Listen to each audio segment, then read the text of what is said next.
Assalamu alaikum.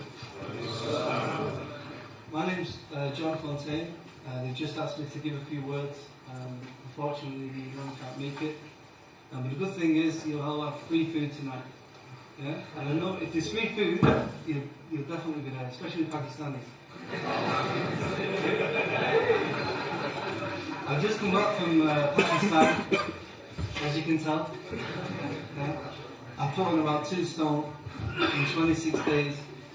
I've just been travelling. I went to Islamabad, Peshawar, Lahore and Karachi. And the food is very good. But the people are very good too. And I wondered why Pakistanis there are different from Pakistanis here. Have you noticed that? Has anyone been to Pakistan? Yeah? Pakistanis here are totally different from Pakistanis there. And I'll let you tell me why later. So I've been asked to just give a short reminder, and I'm not sure what I'm going to speak about. So I'm just going to say a few things on how I accepted Islam. And I've been a Muslim for 6 years, and some people might think, well, why have you not changed your name to a Muslim name? Is that what you're thinking? Who thinks that? Salim. Yeah, some people think, why don't change your name to a Muslim name? And the simple reason is because I don't have to. Many of the Sahaba didn't change their name. As long as it's a good name, and it's not involved in shirk or a bad word, you can keep your name when you accept Islam. And this is often a misconception many non-Muslims have, and it can sometimes be a barrier. I've met some people who believe in Islam, and they don't accept Islam because they think they have to change their name. So it's important to make sure that non-Muslims are happy, and you can tell them that they don't have to change their name and, clear up some misconceptions. So when I was growing up, I was born and raised in a Christian family. Well, my parents they went to church, well, they wasn't really Christians. You might think, why would they go to church? You're not Christian, but many people actually go to church to see the best people. Because some of the best people in this country actually go to church because they have good manners, good morals. So you find good people in the church. And from a very young age, I remember that I had to write a song about God. I was asked to write a song. And my song, the chorus was Jesus and God. And I always remember the pastor, he came over and he took the piece of paper and he scribbled out the song. And he said, no, Jesus is God. Okay? So from this moment I realised that Christianity is not for me, it's not the correct religion, because my fitrah, which I know now, as Muslims we believe that everyone is born with the correct belief in the Creator. So I had this, from a very young age I had the fitrah. And many things happened, there's quite a lot of details, but from a very young age I was questioning the belief, the Christian belief in God. Because some were telling me that he's the Son of God, or God himself, that Jesus is God. So I questioned Christianity. And I remember from a very young age, maybe 5 years old, I was asking my parents which hand they wash themselves with. Yeah. So the fitrah was very active. Yeah? I was asking questions. And we see this in the stories of the Sahaba. They was asking questions about things what wasn't haram. Well, they was questioning things because they know that their fitrah was telling them it's not correct. And to the point, and this is quite a personal point, but I'm going to mention it anyway. I don't want anyone to get embarrassed. Right? But to the point that at the age of 6 years old, I even lied to my parents, right? Because I knew that the Jews were circumcised. And I knew that the Jewish concept of Allah, the oneness of Allah, was more closer to my belief than Christianity. And I lied to my parents at the age of 6, and I got circumcised at the age of 6. This is just, I'm only telling you this story, I don't want to embarrass anyone. The brother's like, But subhanAllah, this is an important thing because we're looking for proof of the fitrah, right? Why would a 6-year-old be asking, how do you clean yourself? That he wants to be like a certain tribe or a certain nation because of this, to the extent that he's willing to sacrifice. Yeah? SubhanAllah, the fitrah is something that we should all listen to. I don't know if there's any non-Muslims in the room, Is everyone Muslim? Can you just put your hand up if you're a Muslim? Any non-Muslims? Okay. So I wanted to just point out that from a very young age I was questioning. Right? I know I'm not going to speak here ever again after that. So time went on. That's just confirmed I'm not going to speak again. Right? That's what you get for just putting me on the spot. Right? It's Hussein's fault. So at the age of 14, I actually became a jazz singer. And as a professional jazz singer for 6 years, I was singing on cruise ships, in jazz clubs, football stadiums, famous weddings. And I would sing at Manchester United's ground. That was my biggest gig. I did Manchester United's football ground. I did many, good events. And I was becoming quite famous, if you like, in the jazz industry. I sang with quite a lot of famous jazz singers. I was on the same bill as people like Michael Bublé, Tony Bennett, different people like that. And so I was mixing with the elite of jazz. And I was happy, but I was constantly chasing this dream. Yeah, it was just temporary happiness, where you're constantly chasing. And we find today that many people, especially non-Muslims, they're constantly chasing the dream. And we get to a point in our life where we've finished our studies, we've got to the height of our careers, and then what? People are questioning what to do, especially the non-Muslims, but even within the Muslim society as well. People are questioning what is life about. And this is why we see a lot of people lost, and they need this connection with Allah.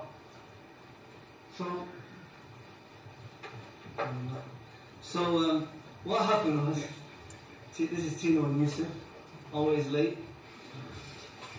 So, pardon? So at the age of 18, I'd saved up a lot of money and I wanted to start investing my money. So I didn't go to university because I was happy singing as a career. And I decided now I'm going to start studying diamonds. So I applied to study with De Beers, which is the biggest diamond organisation in the world. And they only train 4 people a year.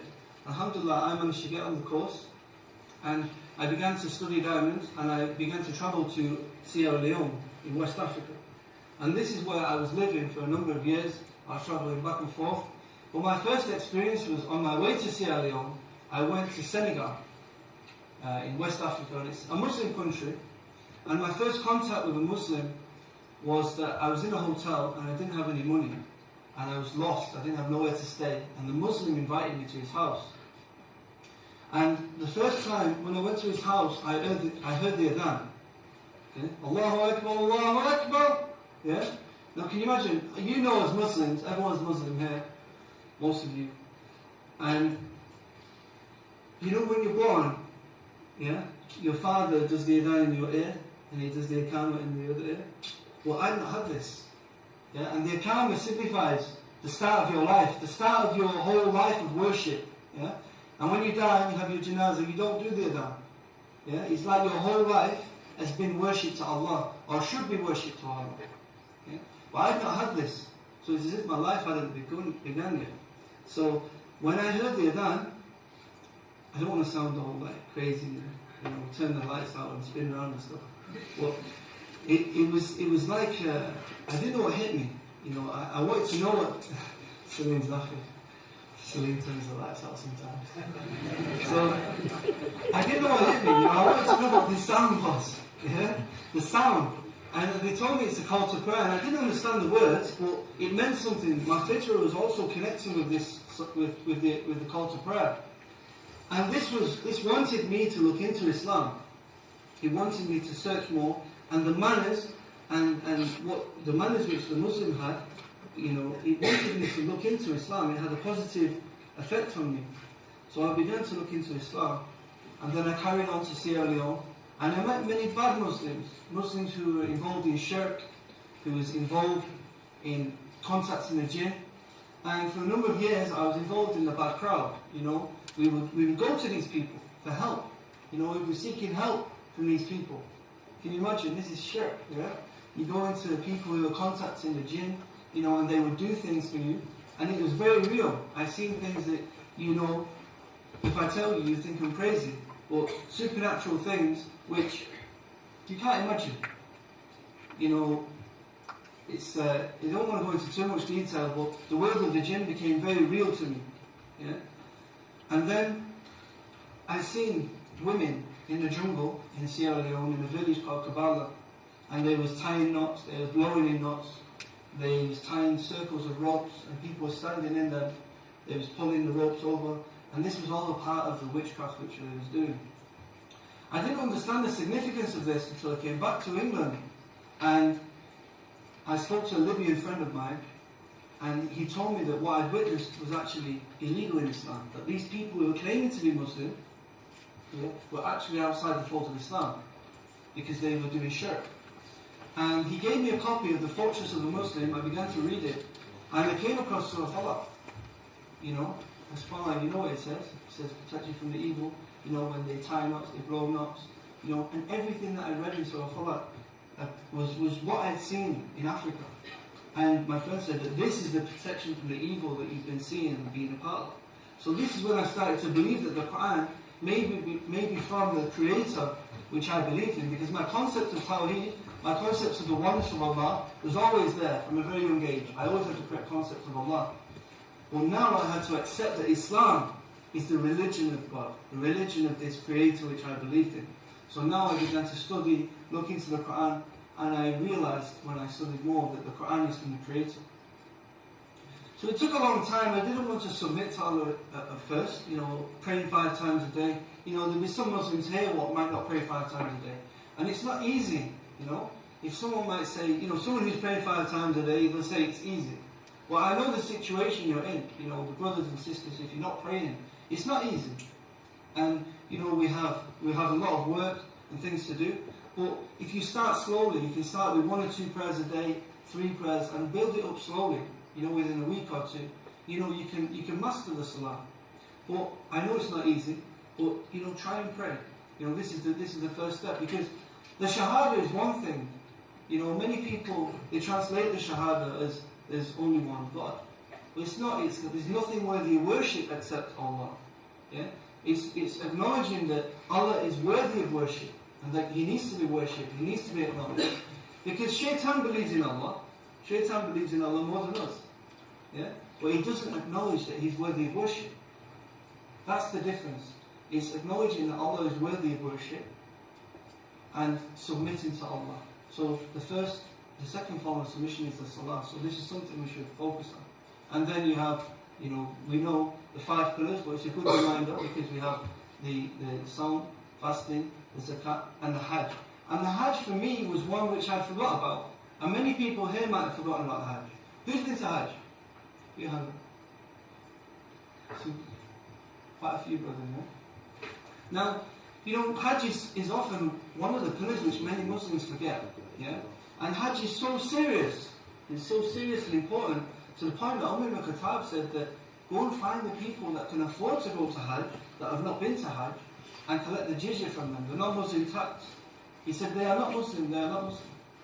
Yeah? This is showing you the importance of Hajj. And me personally, I didn't think about Hajj. I was travelling around the world and I not actually took Hajj seriously. And it wasn't until I went to Morocco that I met an old lady who was collecting. She had a lot of money, she wanted to go to Hajj, but she'd not been picked to go to Hajj. And for 20 years she'd been trying to go to Hajj, but she'd not been picked. And she was crying. And this made me think about the importance of Hajj. You know, we're from England. We have the opportunity to go to Hajj. You know, the brothers, the sisters, inshallah, when they get married, they can go to Hajj, or they can go with the fathers and the brothers.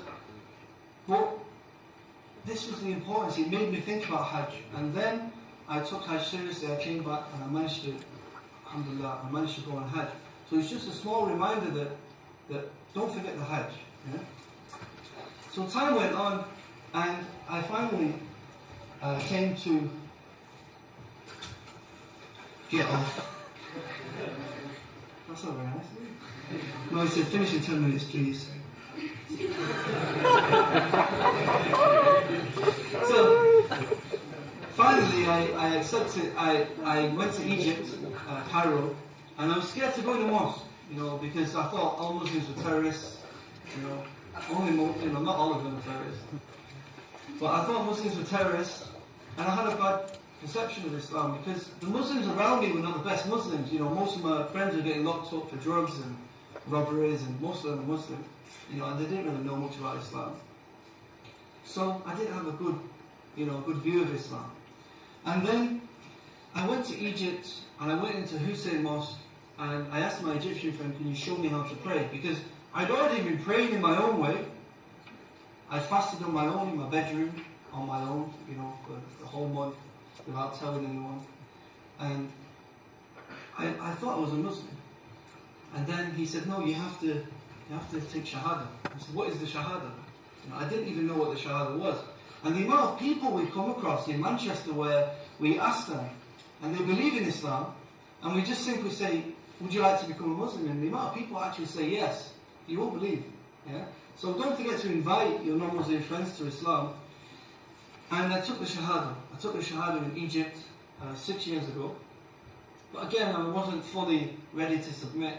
I was still doing the things I was doing, which we won't go into. But I wasn't ready to submit fully. And slowly I was working on giving certain things up, giving up my singing, giving up certain jobs which I was doing, and bad things that I was doing, and slowly starting to pray. And the best thing that helped me in terms of Islam, in helping me pray, in helping me gain knowledge about Islam, is dawah. Because for the past 5 years now, I've been actively involved in dawah, working on dawah, inviting people to Islam in Manchester and throughout the world, really. I've been travelling in different places, Jerusalem. We have dawah projects in Al-Quds, where even Jews are becoming Muslims, subhanAllah. Jews and Christians are becoming Muslim in Jerusalem. A dawah centre was opened there on the 25th of December, Christmas Day. They opened the dawah centre. I know we're working with brothers which are working in Spain, France, Belgium, and even Africa. And since I have actually gone back to Sierra Leone and started my own charity over the past 3 years, we currently have 65 Muslim schools in Sierra Leone, which my charity is actually working with. We're working with 65 Muslim schools to help the Muslims in Sierra Leone, help them come back to Islam, to get them away from these evil things which I was speaking about. I'm also working with a brother called Adnan Rashid from London, where he's also doing work in Africa. So now we've joined a charity together, and we're working in East Africa. We recently did a tour of Tanzania, Malawi, and Kenya, and Zanzibar. And alhamdulillah, just before I go, I just want to speak about my most recent trip, because I recently just came back from Pakistan. Yeah, and many people was messaging me, telling me, why are you going to Pakistan to do dawah? Everyone's Muslim. And the reality is totally different. SubhanAllah, we have different sects and messing about, different sects of Islam, which need advising. Plus, the main thing is, we have a growing number of atheists. We've since spent 26 days in Pakistan, where we've been doing tours of the universities and colleges, and many of our Muslim brothers and sisters are leaving Islam for atheism. Yeah, and it's a very sad reality. So, I encourage you to try and support the dawah in Pakistan. There's different groups we can put you in touch with to support them and encourage the dawah in Pakistan. Alhamdulillah, when I was in Pakistan, a full family of 15 Christians accepted Islam. We came into contact with Zoroastrians, fire worshippers, Hindus. There's a lot of dawah to be done in Pakistan. So, just before I finish, has anyone got any questions? Any questions? Good question? What's the name of the charity? The charity is Volunteer Sierra Leone and the Convivencia. So we're now bringing the charities together. We're going to bring the charities together to work on the whole of Africa. So the Convivencia and Volunteer Sierra Leone. You can check out the websites and Facebook. Yeah, sure. You said yourself that you were ex-Christian, you were a Christian before. Yeah. What have you done? Do you have any books or to provide to Christians or anything like that to show that Islam is true? Yeah, I'm currently writing a book at the moment with Brother Salim. This is just some of the excerpts from the book, which is called Jesus and the Injil. You can take one, have a look at it. Because Muslims have a big misconception about the Bible. You hear many Muslims say that the Bible is a revelation of God, or it contains parts of revelation, or we believe in parts of the Bible. And this is not correct. The Prophet peace be upon him said that we don't deny what they say, but we don't confirm what they say. Okay? So when we look into the Bible, it doesn't claim to be the Torah. It doesn't claim to be the Torah what we believe, which was revealed to Prophet Musa. They have something called the Torah, okay, but it doesn't claim to be a revelation given to Musa. Same as the Zabur, they have what is called the Psalms, which is a collection of 150 poems by different authors. And the Injil, we believe in Injil, which is given to Isa. And then, what we have today is a collection of writings which came after Isa, such as Matthew, Mark, Luke and John, by various different authors.